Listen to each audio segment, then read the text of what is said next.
It was an ordinary, uniquely quiet Friday evening. Clara was enjoying a rare moment of tranquility, reclining on her sofa.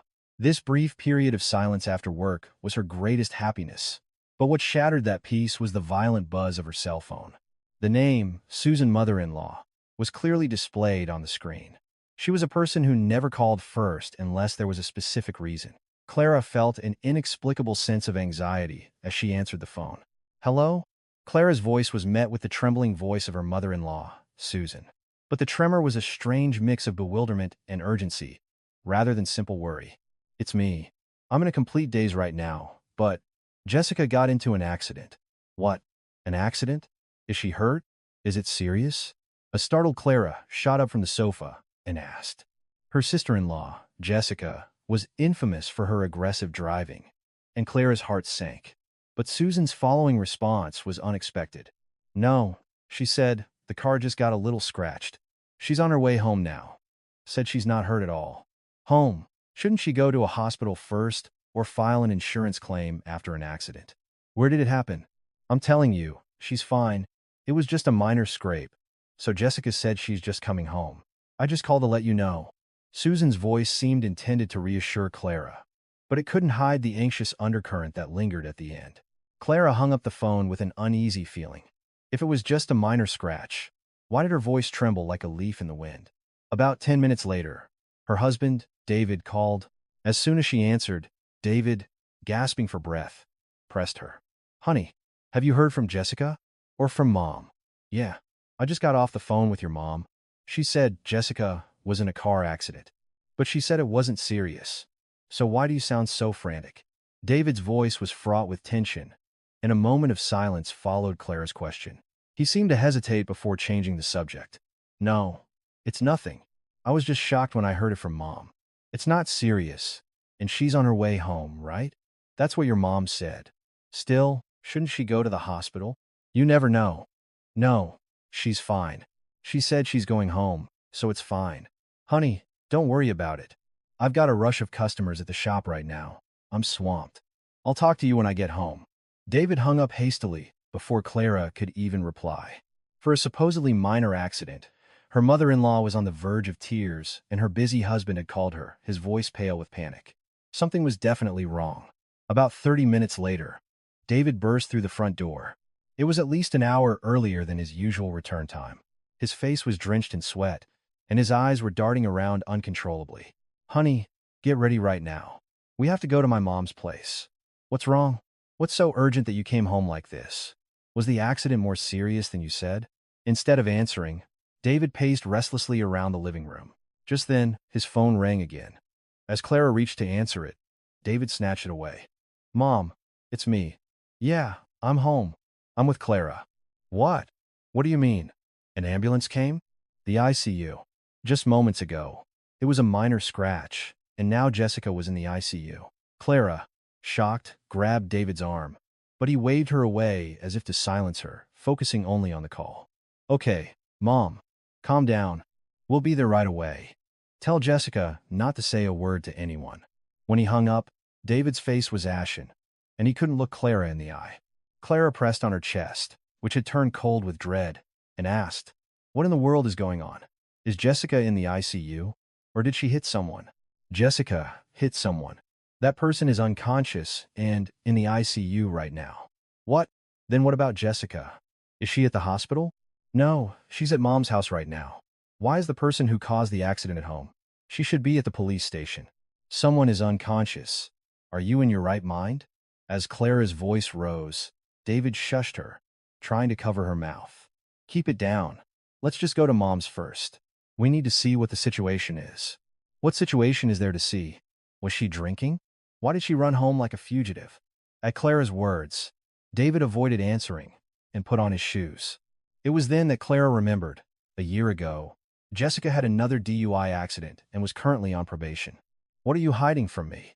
Was she drinking again? Yes, she'd been drinking. That's why. If she gets caught by the police now, Jessica's life is really over. She'll have to go to prison. David's voice was filled with nothing but a blind urge to protect his sister. Clara was dumbfounded. Just then, her phone rang.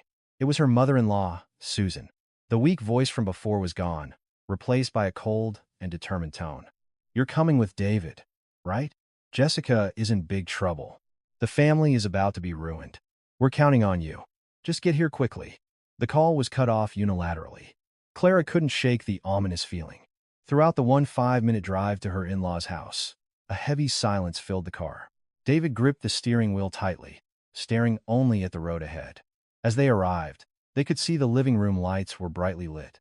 Inside, her father-in-law, Richard, was chain-smoking, and Jessica was sitting blankly in the middle of the living room. She was perfectly fine, not a single scratch on her. "Oh, Clara, you're here," Jessica said, wiping away a fake tear as she saw Clara. Clara looked at her with an icy gaze. "Clara, sit down for a minute. We've come to a conclusion after much deliberation." At Richard's words, Susan grabbed Clara's hand and pulled her down to sit beside her. Then, she uttered words that no human being should ever say. "Clara, you know about Jessica, right? That she's on probation.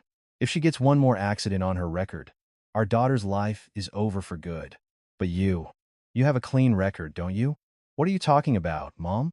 The police didn't get a clear look at Jessica's face. "So, just say that you were the one driving. Let's just say you caused the accident." Clara couldn't believe her ears. Her entire in-law family was colluding to force her, their daughter-in-law, to become the culprit in a drunk driving hit-and-run case. "Are you asking me to go to jail for Jessica? Mom, are you serious right now?" Clara's voice was trembling. She felt the blood in her veins run backward. It was beyond belief. But her mother-in-law, Susan, didn't even blink. Instead, she moved closer and gripped Clara's shoulder tightly. "Don't make it so complicated. All you have to do is say one thing. That you were driving. What's the big deal? Why are you making such a fuss?" "Mom, I was at home the entire time after work today. My colleagues all know, and the apartment building's security cameras must have recorded me coming home. How can I lie and say I was driving? This is perjury. It's a crime." Clara shouted as if screaming, but Susan just scoffed and raised her voice even higher. "Crime? What damn crime? Is saving your family a crime? You can just make up some excuse for work. And as for the CCTV, it's not our building. Who's going to check every single camera? It's over if you just say you did it. Why are you being so stubborn? Do you want to see Jessica go to prison?" Her husband, David, chimed in from the side. He cowardly avoided Clara's gaze, but held onto her arm persistently. "Honey, please, just calm down and listen to me. You know Jessica is on probation. If she gets caught this time, she'll have to serve at least a few years. If a woman like Jessica goes to prison, her life is really over. But you have a clean record. You're a first-time offender. You'll probably just end up with a fine, right? We'll take care of all the fines and settlement money. Please, just help us this one time." "How can you even say that? She hit someone who is now in critical condition. It's only natural that she pays for a crime. If Jessica did something wrong, she should be the one to take responsibility. Why are you trying to frame an innocent person?" Clara roughly shook off David's hand. Just then, her sister-in-law, Jessica, who had been trembling in the corner clutching her phone, her face turned deathly pale, and she shrieked. "Oh my God, Mom, the hospital just called. They said the person is in critical condition. The organ damage is so severe, they might not make it through the night." A silence fell over the living room at Jessica's words. But what broke that silence wasn't concern for the victim. Her father-in-law, Richard, who had been smoking on the sofa, spoke up coldly. "Hello? Is this the hospital? This is the patient's guardian. I'd like to check on our insurance coverage. Not property damage. What is the limit for personal injury liability? No. What I mean is, what's the difference in the payout amount between a death and a severe injury?" Richard jotted down numbers on a notepad, continuing the call in a detached tone. Clara was horrified watching him. A person was dying, yet this family was only concerned with money and their own well-being. What? The limit is higher if they die? Well, I'll be understood. I'll call back after checking the situation. Hanging up the phone, Richard clicked his tongue and glared at Clara. "You heard that? This is the situation. You need to turn yourself in and say you were at the wheel before the police get involved. Jessica can't. She still reeks of alcohol." At that moment, Jessica suddenly grabbed Clara's legs and started sobbing. "Clara, I swear. It wasn't my fault. I didn't drink that much. Just 2 drinks, I swear. That person just jumped out in front of me. It wasn't my fault. Please, You have to save me, please? The strong smell of alcohol from Jessica's breath hit Clara's nose. 2 drinks? Anyone could tell she was completely drunk. Clara looked down at Jessica coldly and asked, "Then why do you reek of alcohol like this?" "Jessica, at least make your lies believable." "That? That's because my friend was drinking next to me, so the smell rubbed off on me. I swear I was just driving." Susan patted Jessica's shoulder and shot daggers at Clara with her eyes. "Right? My daughter said she didn't drink, so why do you keep accusing her? Are you really going to be like this? Are you even part of this family?" Clara felt like she would go crazy if she stayed there any longer. Biting her lip hard, she headed for the door. "I'm going home now. This isn't even worth listening to anymore." "No. Where do you think you're going?" Susan blocked her path, but Clara pushed her aside and went out. David scrambled after her and got into the passenger seat of Clara's car. "Honey, let's go to the impound lot first. We need to check the condition of the car and see if the dash cam is okay. We need to figure out a plan." Clara said nothing and gripped the steering wheel. There was something she needed to see with her own eyes. After a 20-minute drive, they arrived at the lot where Jessica's luxury car sat, its front bumper grotesquely crumpled. Clara slowly walked around the car. David approached an employee and casually asked, "Excuse me, can we see the dashcam footage from this car?" The employee tilted his head and replied, "Ah, that was strange. When we went to recover the vehicle, the dashcam wasn't in its original place. It was on the floor under the passenger seat. The power cord looked like it had been pulled out in a hurry. The connector was bent." Clara and David's eyes met in midair. Clara peered inside the car. An empty liquor bottle was rolling around on the passenger side floor. "Look at that. Who do you think removed the dashcam? And what about that bottle?" At Clara's pointed questions, David's face turned ashen, and he couldn't say a word. The employee added as he organized his ledger, "The police said they're coming in for a detailed investigation first thing tomorrow morning. I heard the technology is so good these days. Recovering data from a dashcam's memory card is no problem at all. The car owner should probably prepare herself." Clara gave a bitter smile and looked David straight in the eye. "Did you hear that? Do you see what your sister did? Drunk driving, hit and run, and even attempting to destroy evidence. This isn't a mistake. It's a deliberate crime. And you want me to take the fall for this? Your family. You're all monsters." "Honey, she must have been scared. That's why she did it. Please, just once." "Shut up."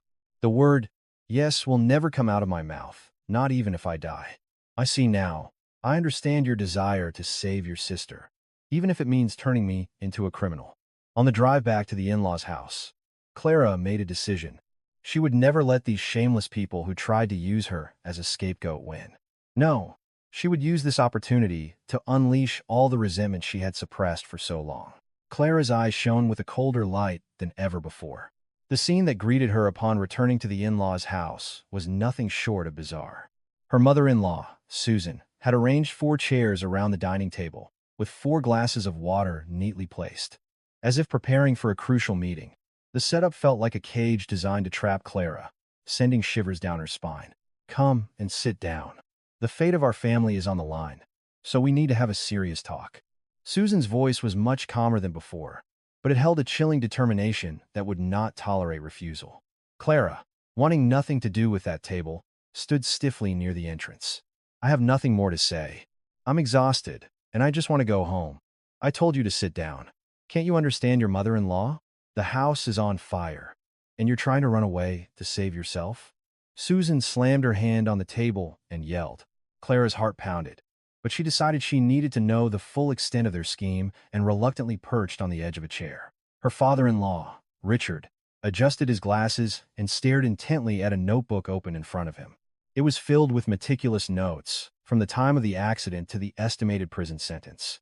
"All right, let's get the facts straight. Jessica caused a drunk driving accident, and the victim is in critical condition. The problem is, our Jessica is already on probation for a DUI from a year ago." Richard spoke calmly, as if reporting on someone else's business. There was not a shred of guilt or sympathy for the victim in his eyes. Committing an offense like this during a probationary period means the suspension is revoked and a prison sentence is guaranteed. Including this new case, she'll have to rot in prison for at least 3 years. "Dad, so what's really going to happen to Jessica?" David, listening beside them, asked with a pale face. Richard clicked his tongue coldly and replied, "She's going to prison. What else? We'll live with people pointing fingers at us, the family of a criminal. It's not just Jessica's life that's ruined. Our entire family will be torn apart." At these words, Jessica, as if on cue, began to shake and sob. "Dad, I'm scared. I can't go to prison. What about my kids? I can't make them live without a mother. Clara, please, you have to save me." Watching Jessica's pathetic tears, Clara couldn't help but let out a dry laugh. Just then, Susan grabbed Clara's hand and leaned in close. "Clara, let's be honest. In this family right now, who has the least to lose? Jessica has kids and is facing a definite prison sentence. David runs a business. A criminal record would mean he has to shut it all down. But you're different, aren't you?" "What do you mean, I'm different? Mom? You're a first-time offender. For a first-timer, an accident like this usually ends with probation. If you show remorse, you can keep your job. Realistically, the impact on your life is the smallest. Isn't that right?" Richard pointed to his notebook and added, "That's right. This isn't us asking for an unreasonable favor. It's about efficiently dividing the roles. A family should work together to minimize each other's damages. You're clean, so we're asking you to share some of the burden." Clara couldn't believe her ears. They were packaging the crime of hitting a person and leaving them for dead as a division of roles. This was not something human beings should do. "You make it sound so easy, asking me to become a criminal for Jessica." "I can't do it, Mom." "Absolutely not." "Why not? What's the big deal about probation? The sentence you get is the same as what Jessica would get, but she has to go to prison and you don't. Can't you do that simple math?" Susan berated Clara as if she were an idiot. As Clara tried to stand up, this time David grabbed her arm and forced her back down.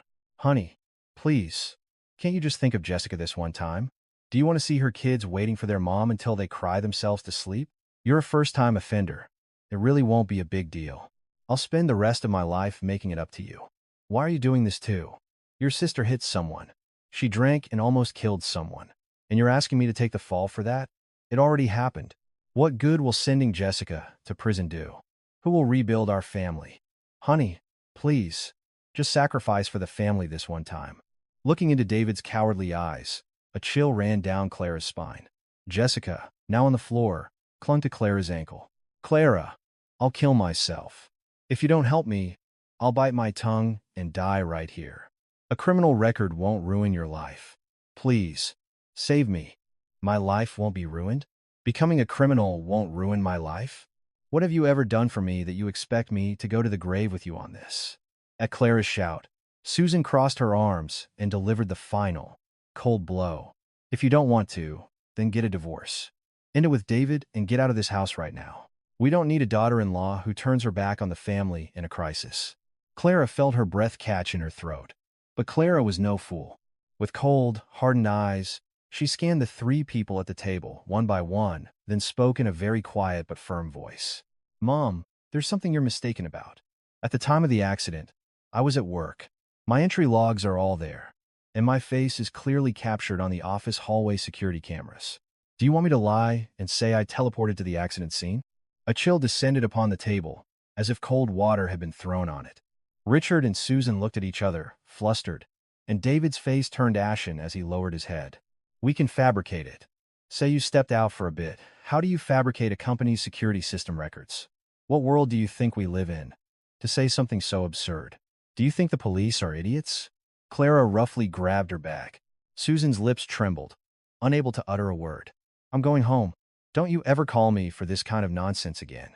The next time you contact me, it better be to confirm you'll cooperate fully with the police investigation. Otherwise, I won't answer." Clara walked out of the in-laws' house without looking back. The night air was cold, but a fire raged in her heart. As soon as she got in her car, her phone began to ring incessantly. It was Susan. Without hesitation, Clara turned it off. The war with these hellish people had just begun. When Clara woke up on Saturday morning, she was greeted not by warm sunlight, but by the screaming vibration of her cell phone. The moment she turned on the phone she had kept off all night, a flood of notifications poured in. 87 missed calls, 43 text messages. Just seeing the numbers made her feel suffocated. They were all from her in-laws. From her mother-in-law, Susan, to her sister-in-law, Jessica, and even a number she didn't recognize, which she assumed belonged to one of Jessica's friends. They had all been used to bombard her phone. Her hands trembled as she opened the messages one by one. Clara, what do you think you're doing? Ignoring your mother-in-law's calls? You are one cold-hearted woman. How can you be so merciless when we're trying to save a life? Call me if you have any conscience. Clara, I feel like I'm going to die. My kids are crying for their mommy, and you're able to sleep? If I go to prison, are you going to raise my kids? Please, just help me this one time. Please. Clara let out a dry laugh as she read the mix of Jessica's pathetic pleas and her mother-in-law's shameless accusations. The madness of them trying to cover up a crime in the name of family sent a chill down her spine. On Monday morning, as she dragged her heavy body to her desk, her manager approached her with a troubled expression. Clara, we've been getting some strange calls to the office this morning. Someone claiming to be your relative, screaming that something urgent has come up and asking why you're not answering your phone. Is everything okay? Clara's face flushed with embarrassment, and she couldn't lift her head. Susan had finally resorted to harassing her at work. Apologizing profusely, Clara returned to her desk and called Susan from her personal phone. Mom, why are you calling my office? I told you, it interferes with my work. In response to Clara's protest, Susan, as if she had been waiting, yelled back even louder. I'm calling your office because you won't answer your phone. Jessica is so scared she can't even leave the house. She's trembling in fear, and you're able to focus on work? Are you really going to be like this? Is saving your family that difficult for you? Mom, I've already made my position clear. I cannot take the blame for something I didn't do. This isn't about family duty. It's a crime. This woman is unbelievable. If you just keep your mouth shut, none of this will be a problem. Do you want to see our family line severed when Jessica goes to prison? You're a first-time offender with a clean record. You'll be out in no time. Why are you acting so high and mighty? Susan's voice was filled with rage, and her attitude of viewing her daughter-in-law as nothing more than a shield for the family was blatantly clear. Realizing that further conversation was pointless, Clara hung up. When she checked her phone during her lunch break, there were another 23 missed calls, and among them was a text that made her heart stop. Clara, do your parents know how cold-hearted you are? We're on our way to tell them ourselves right now. It was a threat to involve her parents. Clara felt her vision go white as she hurriedly called her own mother. Mom, did you get a call from my in-laws? Oh, honey, what perfect timing. Your mother-in-law just called. She said you've been acting strange lately and that your parents need to talk some sense into you. What on earth is going on? Clara gritted her teeth. Her in-laws were now trying to paint her as mentally unstable to gaslight her parents. In a trembling voice, Clara explained the entire situation to her mother. Mom, the truth is, Jessica caused a drunk driving accident, and they're threatening me to take the blame for her. When I refused, they started calling you. What kind of crazy people are they? Divorce him immediately. You can't live with a family like that for one more second. In-laws or not, people who try to turn my child into a criminal aren't even human. Don't you worry. I'll handle them. Her mother's firm support was the only thing that kept Clara from breaking down in tears. But the in-laws' onslaught didn't stop. In the afternoon, her husband, David, called. Honey, Mom keeps calling my shop. She's yelling in front of the customers. I can't run my business. Please, just talk to her. Are you more worried about your business than about your mother trying to pin your sister's crime on me? David, you are a true coward. Don't ever call me again.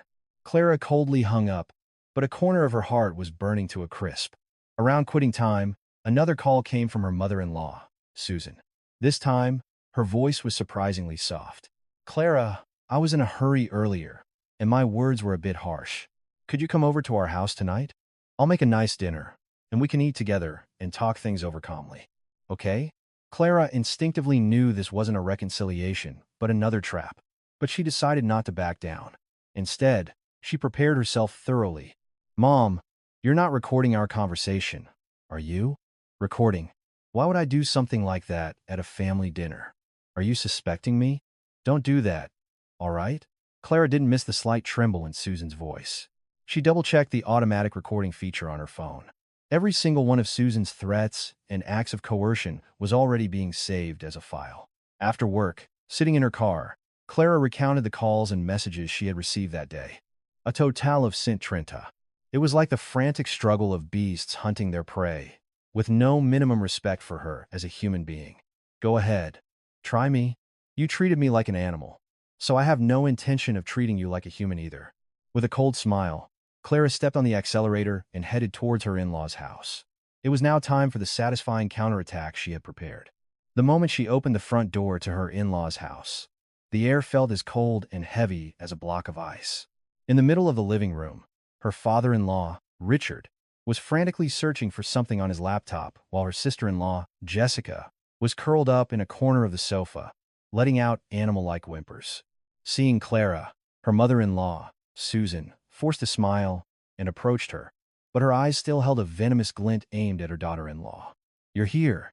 Come in and sit down. The situation is getting very serious." Susan tried to pull Clara's arm, but Clara stood rooted to the spot near the entrance, gripping her purse strap tightly. She had no desire to share a sofa with this family anymore. "If you have something to say it here. Why is the atmosphere so tense?" Despite Clara's cold demeanor, Richard didn't even glance at her, instead turning his laptop screen towards her. The screen was filled with searches like prison sentence for brain death verdict, traffic accident fatality settlement. "I just used some connections at the hospital to find out. The victim might be declared brain dead. The organ damage is so severe that tonight is the critical point." Richard's words made Clara's heart sink. She didn't know the person, but the fact that someone's precious family member was on the brink of death pained her. Brain dead? Does that mean they might not make it? It's not confirmed, but the possibility is very high. This is not a simple problem. If it becomes a fatal accident, the sentencing is on a whole different level. Right now, it's a severe injury, so we can try to negotiate something. But if the person dies, the special traffic accident law won't apply, and it's a mandatory prison sentence. Richard continued speaking in a detached, almost annoyed tone, as if he were analyzing a stock chart. The cold-bloodedness of his attitude made Clara feel sick to her stomach. "Dad, someone is dying, and all you can do is calculate prison sentences? Can you imagine what their family is going through right now?" At Clara's shout, Richard took off his glasses and slammed his fist on the desk. "Are you lecturing me right now? Is that person's life more important than my Jessica's? The most important thing for us right now is how many years will be added to Jessica's sentence. Get your head straight." Just then, Jessica, who had been huddled on the sofa, suddenly started gasping for air and crying out as if having a seizure. "I can't breathe. Dad, am I really going to prison? I'm so scared. I'll die if I go there. I'll really die." Jessica, showing no remorse for her actions and focusing only on her own impending suffering, buried herself in Susan's arms.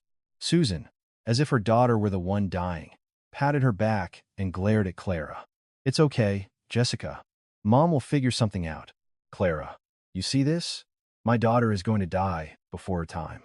If you just make a decision, our whole family can be saved." The sight of the pathetic mother-daughter duo was so absurd that Clara couldn't even manage a laugh. Just then, her husband, David, awkwardly grabbed her arm. "Honey, let's step outside for a minute. We need to talk, just us." Without waiting for her reply, David forcefully dragged Clara out of the house into the dark hallway. The cold night wind slapped her cheeks, but the look in David's eyes was even colder. With a trembling hand, David lit a cigarette. Acrid smoke billowed into Clara's face. "Honey, I've thought about this a lot, and I've made a decision. For our family. No, for you. For me? Don't make me laugh. I know what you're going to say, so just stop." "No. Listen, Clara. Let's get a divorce." Clara couldn't believe her ears. A divorce, in this situation. But David's next words tore her soul to shreds. "I'll give you a divorce, so just say you were driving instead of Jessica. I'll meet whatever conditions you want. I'll give you a generous settlement, and I'll transfer the apartment to your name. So please, just help her avoid prison." David's voice was unnervingly calm, like a businessman proposing a deal. Clara stumbled backward, staring at him. Are you out of your mind? Are you trying to trade a divorce for me taking the fall for a crime? Was our 5 years of marriage worth so little? I'm perfectly sane. Our relationship was rocky for a while, anyway, wasn't it? You were tired of living with me, too. This is a chance for a clean break. It's a win-win for both of us. You get a criminal record but enough money to live on for the rest of your life, and I get to save my sister. David cowardly avoided her gaze and crushed his cigarette butt with his foot. Amidst the heart-wrenching pain, Clara faced a horrifying truth. This man had never loved her. He had only seen her as a shield to protect his family from misfortune. You had this all planned, didn't you?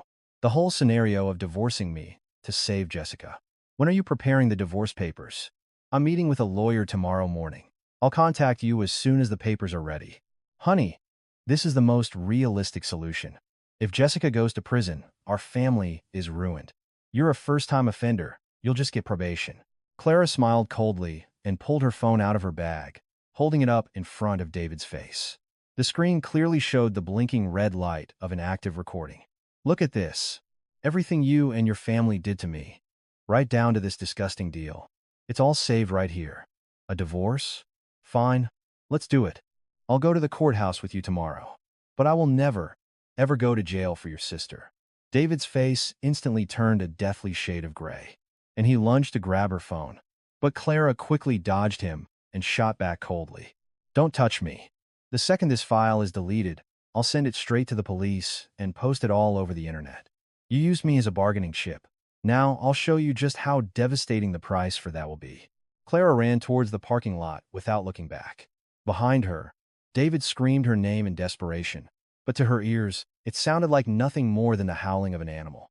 Getting into her car and starting the engine, Clara wiped away the streaming tears while gripping the steering wheel tightly. So this was the end of my marriage. Just a transaction to cover up a crime. When she played back the recording, David's cowardly voice filled the car. With cold, dead eyes, Clara stared ahead and pressed the accelerator. The time for sorrow was over. All that remained was the perfect revenge to send those shameless people to hell. On Monday morning, a time that would normally be a flurry of getting ready for work, Clara sat calmly on her living room sofa and turned on her phone. The moment it powered on, a cacophony of notifications went off, and an invitation to a group chat filled the screen. The chat name was a family, no matter what. Her father-in-law, Richard, mother-in-law, Susan, husband, David, and the perpetrator herself, sister-in-law, Jessica, the entire family, had gathered to pressure Clara. As soon as she entered the room, Susan, as if she had been waiting, posted a long message. Clara, we're going to the police for questioning this morning. No back talk. You go to the station first and just say this. Memorize what I've written below and don't change a single word. Below that was a shameless script, meticulously written for Clara's confession. I was the one driving. It was raining at the time of the accident, so my visibility was poor, and I was so flustered that I panicked. Everything is my fault. My sister-in-law, Jessica Hahn, who was in the passenger seat, was only trying to calm me down, which is why we came home. Clara burst out laughing as she read the sentences. The sheer audacity of them trying to ruin someone else's life so blatantly was chilling. Following that, Richard sent an intimidating message. This is the only way for our entire family to survive. Don't get any other ideas, and just do as you're told. We've already hired a lawyer, so all you have to do is stick to the story. Understood? Jessica also sent a shameless, pleading message. Clara, please, I'm begging you. If you just help me this one time, I'll be your servant for life. I really can't go to prison. Not with my kids. You're a first-time offender. They said you'll be out quickly. Please, save me. Amidst the chaos, her husband David remained cowardly silent, only leaving a read receipt. Frustrated, Susan unleashed another barrage of messages.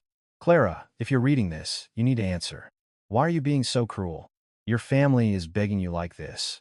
Is it so hard to just say, okay? Clara didn't reply with a single word. Instead, she took a screenshot of every message and the script they had sent and saved it to the cloud. Then, she quietly left the group chat. Immediately, frantic calls from Susan and Jessica began to pour in, but Clara, without hesitation, turned her phone off again. Grabbing her bag and leaving her apartment, Clara got in her car and set the navigation. Her destination wasn't her office. It was the local police precinct handling the accident. As she walked into the police station lobby, a heavy atmosphere enveloped her. But Clara's steps were lighter and more determined than ever. A front desk officer approached her and asked kindly, "How can I help you? Are you here to file a complaint?" "No. I'm here to give a statement regarding the hit-and-run DUI from a few days ago. I'm a family member of the suspect in that case." After confirming the case number, the officer escorted Clara to an interrogation room. A moment later, a middle-aged detective with a sharp expression came in and sat across from her. "You're Clara Seo? Are you here to confess that you were the one driving in the Jessica Hahn case? Your in-laws have been causing quite a scene here all morning. At the detective's words, Clara smiled coldly and shook her head. No, I'm not here to confess. I'm here to reveal the truth.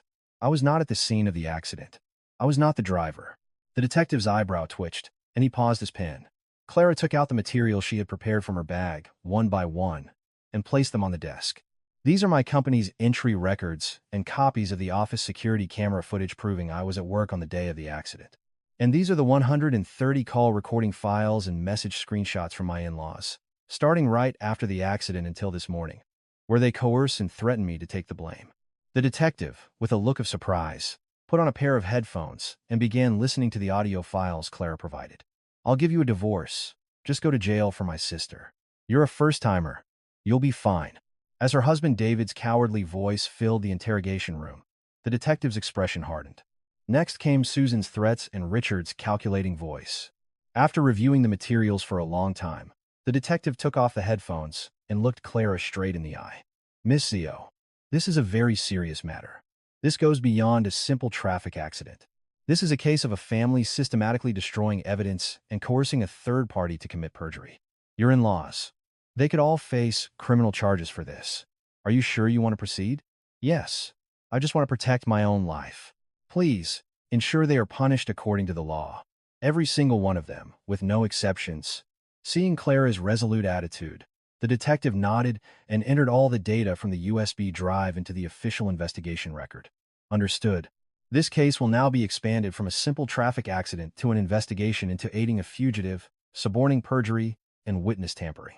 Miss Sayo, your statement as a witness is complete, so you can go home without worry. We will handle the subsequent procedures with the utmost seriousness. As Clara left the police station, a cold winter wind blew against her back, but her heart felt as if a 10-year-old burden had been lifted. When she reached the parking lot and turned on her phone, the queued notifications exploded like a bomb. 47 missed calls. 32 text messages. A message from her mother-in-law, Susan, was at the very top. Where are you right now? Why aren't you answering your phone? Don't tell me you're having second thoughts.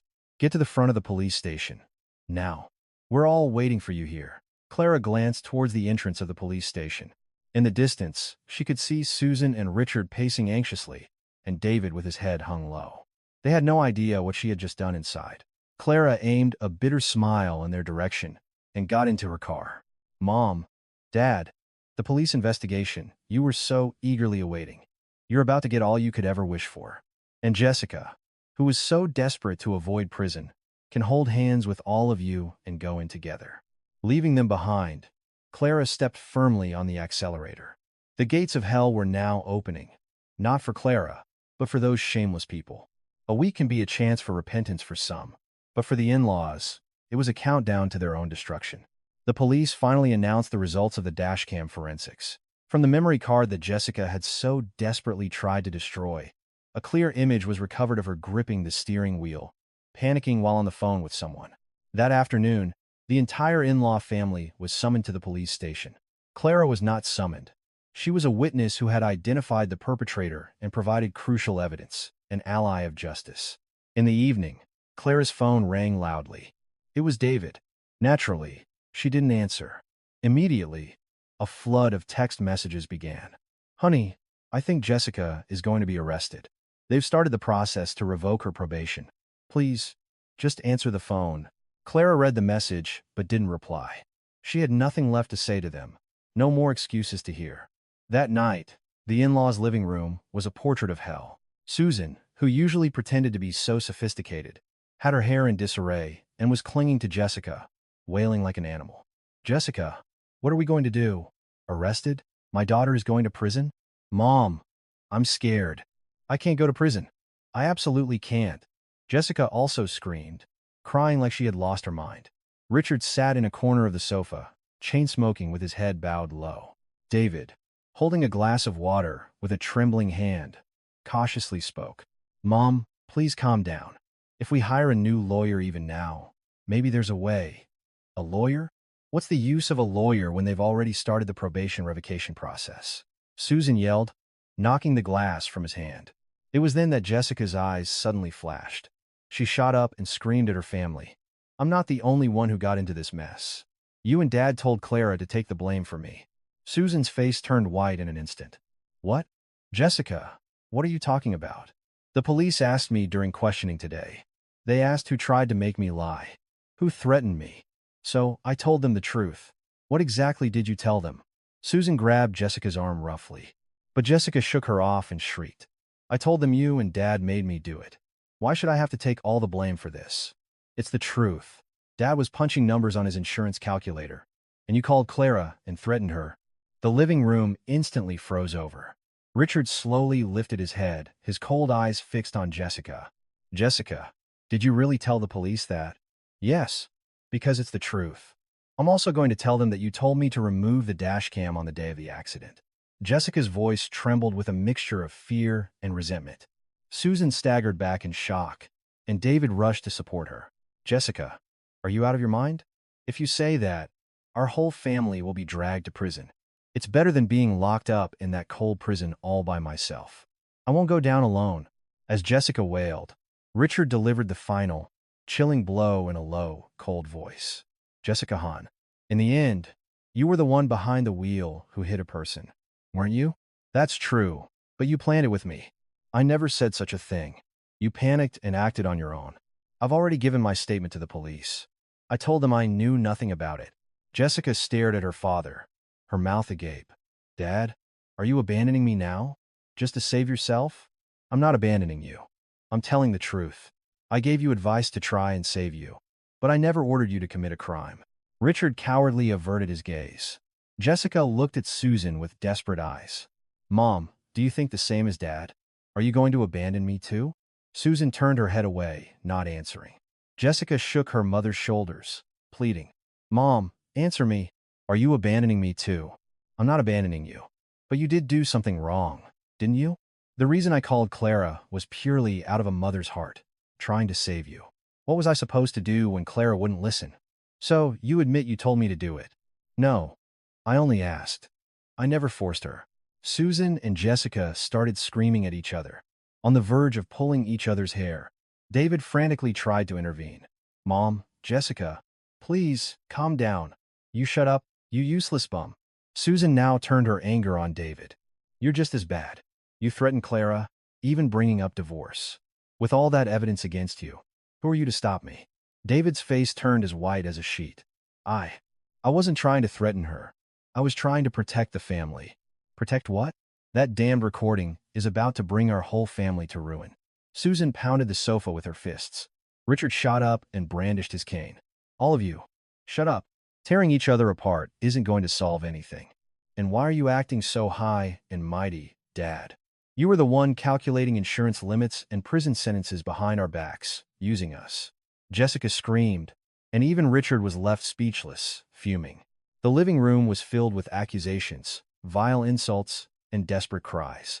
Amidst the chaos, no one mentioned Clara's name. How much pain she had endured, how unfairly she had been treated, none of it mattered to them. Only their own impending punishment was the world's greatest tragedy. After about an hour, everyone was exhausted and fell silent. Susan was slumped on the sofa like a corpse, and Jessica had gone to her room, slamming the door so hard it almost broke. David, quietly testing the waters, spoke. Shouldn't we try to sincerely apologize and contact Clara, even now? And say what? It's already over, Richard replied coldly. But she's still our family. Family? What family? Clara is not our family anymore. She was never on our side, Susan said, shaking her head and speaking with venom. She was never one of us from the start. A real family would have helped without a second thought. What kind of family stabs you in the back like that?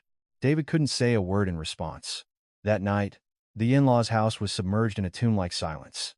Meanwhile, Clara was in her parents' living room, eating a warm meal her mother had lovingly prepared. Honey, maybe it's because you're more at peace these days, but your face is glowing. Really? I feel that way too whenever I look in the mirror. Clara smiled more brightly and cheerfully than ever. Her phone vibrated continuously in her pocket, but she didn't even bother to check it.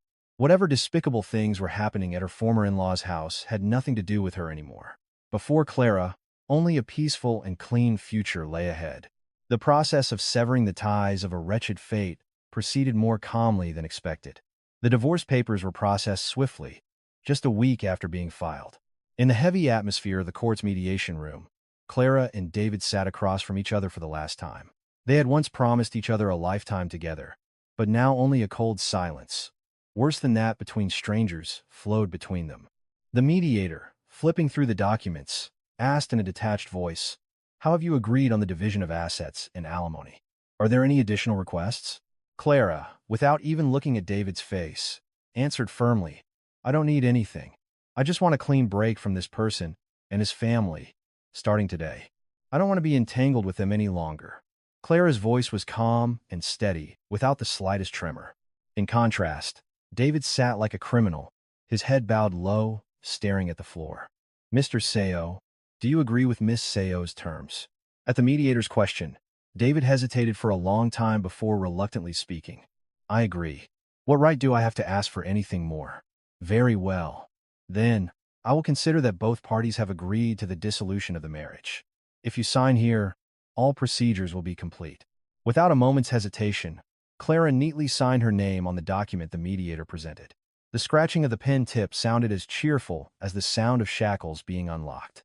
David also picked up the pen with a trembling hand, but hesitated for a while before signing. "Honey, no, Clara. Is this really how it ends?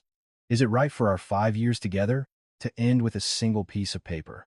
At David's cowardly lingering, Clara shot him a cold glare. "It was already over. The moment you tried to steal my life and give it to your sister. Stop being pathetic and sign the papers." At Clara's sharp rebuke, David finally signed, his lips trembling. "The divorce filing is complete. You are both dismissed." As the mediator organized the papers, Clara picked up her bag and stood up without a second thought. "Clara! Clara!" David called out desperately from behind her, but she never once looked back. As she opened the courthouse doors, a cold wind filled her lungs. Facing the wind, Clara let out a long breath. "It's finally over. For real." Clara sat on a bench and took out her phone. The first thing she did was open the settings. Susan, Richard, Jessica, and finally, David. One by one, she added the numbers of the in-laws who had suffocated her to the block list. With each number that disappeared, she felt a knot in her chest loosen. On her way back to the office, a notoriously gossipy colleague, Kevin, approached her with 2 cups of coffee. "Clara, did you hear the news? They said you finally got divorced. Oh my, you must have gone through so much. But you look much better now." "Yes, I'm fine, Kevin. It feels like everything is finally back in its place." Clara smiled faintly and took a sip of coffee. But Kevin, looking around cautiously, asked a strange question. "But you know, Clara, still, wasn't it a bit harsh of you to just cut off your in-laws like that? They're family. If you had just closed your eyes and helped them once, it might not have come to a divorce. I'm just worried you made things worse by being too cold." Clara put down her coffee and replied in a calm but pointed tone. "Kevin, is forcing someone to take the fall for a crime in the name of family really what a family should do? It's not me who was cold for refusing. It's them who are abnormal for even suggesting it." "Well, I mean, I just thought there might have been a way to resolve it amicably."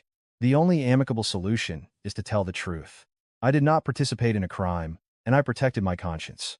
If that's what being cold is, then I'll live as a cold person for the rest of my life." At Clara's confident response, Kevin awkwardly scratched the back of his head and returned to his desk. During her lunch break, Clara visited her lawyer's office. Inside her bag was a thick envelope she had prepared in advance. "Mr. Anderson, is there any way to convey my sincere feelings to the victim's family? I feel it wouldn't be right for me to visit them directly. Contacting them directly could cause the bereaved family more pain. I will ensure it is delivered to them on your behalf." Clara handed over a heartfelt, handwritten letter and an envelope containing a sum of money. "I am no longer part of that family, but as someone who once was, I feel a moral responsibility. Please, convey my deepest wishes for the victim's recovery." The lawyer silently read Clara's letter and then nodded. "Your sincerity will be well conveyed, Miss Seo. Don't you worry." 2 days later, news broke that the revocation of Jessica's probation was officially confirmed. With a repeat DUI offense, an attempt to destroy evidence, and the circumstances of coercing perjury, Jessica was promptly arrested. The fallout engulfed the entire in-law family. Rumors had already spread like wildfire in front of the shop David ran. The story that they had tried to pin a family member's crime on their daughter-in-law led to regular customers turning away with looks of contempt. Susan was also completely ostracized from her social circles. The fact that she had tried to treat her daughter-in-law like a servant and turn her into a criminal led people to whisper that she was a demon in human skin. Richard's situation was no different. The social standing he had built up over a lifetime crumbled in an instant. When he called his friends, all he got was cold rejection. The sordid details, from his insurance calculations to his sentencing analysis, had all been laid bare. The in-laws now gathered in their empty living room, tearing each other apart with blame, but the die had been cast. A month passed. Clara was sitting on her parents' sofa, drinking warm tea with her mother. "My dear, your face is so bright now. It used to be so full of shadows. It broke my heart. It's so much easier to breathe now that I'm free from the web my in-laws spun, Mom. I'm only now realizing how suffocating my life was." "That's right. I'm so proud of you, my daughter. Have you heard anything from that family?" Clara answered without even pretending to check her phone. "I've blocked them all. I don't care if they're dead or alive, and I don't need to know. In my life, those people no longer exist." Her mother squeezed her hand, her eyes full of pride. "You did well. You did so well. From now on, don't live for anyone else. Live only for yourself." The next morning, Clara left for work with a light heart. She handled her usual tasks, ate lunch, and attended an afternoon meeting. It was an ordinary, perhaps even boring, routine, but to Clara, this ordinariness was the most precious gift in the world. Watching the sunset on her way home, Clara thought to herself, "I didn't abandon my family. I just rejected the monsters who were using the guise of family to condone a crime." A few days later, a reply from the victim's family arrived through her lawyer. "We received your letter and the compensation. To be honest, we were more hurt by the perpetrator's shameless attitude than by the accident itself. Thanks to your courageous confession, justice could be properly served. You are by no means a bystander. You are a brave person who gave us the greatest strength." Clara's eyes welled up as she read the letter. It felt as if all the threats and contempt she had endured were washed away by this single piece of paper. Tears, not of sadness but of relief, streamed down her cheeks. That evening, Clara carefully stamped her seal on the lease for a new studio apartment. While staying with her parents was nice, she now wanted to enjoy true freedom through complete independence. "Mom, I'm going to start over on my own now, in a small space that I've decorated myself." "That's right, my dear. You are truly free now. No matter what storms may come, don't ever forget that your mother is right behind you." Her mother hugged Clara tightly. For a long while, the two shared each other's warmth, celebrating a quiet victory. A few weeks later, Kevin, looking gaunt, whispered to Clara when they bumped into each other in the office hallway. "Clara, did you hear? Your ex-husband's shop finally closed down. Rumor is he's drowning in debt. And your sister-in-law, her prison sentence was confirmed, and she was transferred." Wow. Their family was just ruined in an instant. Clara, her expression unchanging, replied calmly, "I think it's the natural consequence. They are simply taking responsibility for the crimes they committed. Still, they were your family once. Don't you feel a little sad hearing the news?" Clara stopped walking and looked Kevin straight in the eye, delivering the final nail in the coffin. The name family can't be an excuse. Covering up a crime isn't love. It's rotting away together. I simply cut off that rotten branch. And Kevin, I'd appreciate it if you'd stop taking an interest in it now. Clara turned her back confidently and walked away. "I did nothing wrong. Not a single thing." Clara smiled faintly at her reflection in a mirror. Then she lay down in bed and fell into a peaceful sleep. Tomorrow and the day after, a new, ordinary day as bright as the sun would begin for Clara. The courage not to partake in a crime, the conscience not to bow to lies, and the strong heart that stood on the side of truth, these were what had brought Clara the gift of true freedom. It was truly the end, and at the same time, a brilliant new beginning. What do you think of this situation? Please leave a comment below. If this story resonated with you, please show your support with a like and subscribe. We will continue to share similar stories.